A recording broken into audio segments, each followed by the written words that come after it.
आज की एक बड़ी खबर आपको बता दें। एलवीस यादव के घर पर जो फायरिंग हुई उसके बाद उनके पिता का एक बड़ा बयान सामने आया है।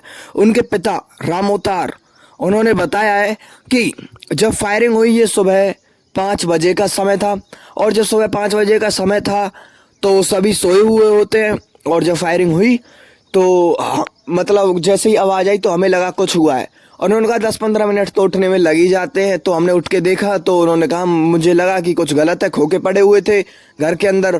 तो उन्होंने देखा उन्होंने सीसीटीवी देखा तो उन्हें पता चला कि उनके घर पर गोलियां चली हैं।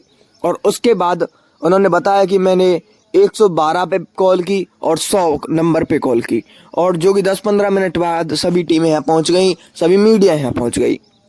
और उसके बाद उन्होंने बताया कि जहां गोलियां चली सबसे नीचे वाले फ्लोर में उस समय कोई नहीं था, बाकी उसमें अंदर तक गोलियां पार हो गई हैं। रामोतार जो कि एलवीस यादव के पिता हैं उन्होंने कहा है कि जब गोलियां चली फर्स्ट फ्लोर पर गोलियां चलती हैं तो वो दीवारों को पार करके अंदर किचन तक भी पहुंच जाती हैं। उसके बाद दूसरे फ्लोर पर गोलियां चलती हैं जो वो गोलियां भी दीवार को पार करती हैं।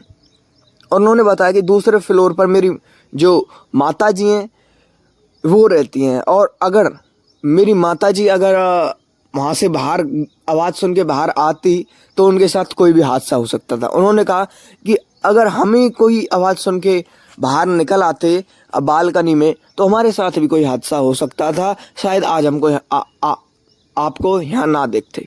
ऐसा एलवीस यादव के पिता रामोतार ने कहा और कहा कि मेरी बात मेरे बेटे से भी हुई है, एलवीस यादव से। मैंने बेटे को कहा है कि वो मेरा बेटा सूट में बिजी है, मैंने कहा है कि वो अच्छे से काम करे, बाकी कोई दिक्कत है नहीं, अच्छे से काम करे, अपना सूट अच्छे से निपटाए। और उन्होंने जो एलवीस यादव के दोस्त हैं गुड़गांव से ही, जैसे कि लवकेश कटारिया, विनय यादव, पॉपी यादव और वही कई दोस्त उनके जो कि सीए साहब के नाम से भी जाने जाते हैं, एक सभी उनके घर पर पहुंचे हैं। और उसके बाद सिक्योरिटी में वहाँ पे पुलिस भी रखी गई है उनके घर पे उनके सिक्योरिटी के लिए। बाकी इस मामले की जानकारी हम आप तक और पहुँचाते रहेंगे। मिलते हैं और नई वीडियो में और नई जानकारी के साथ आपके साथ है न्यूज़। धन्यवाद।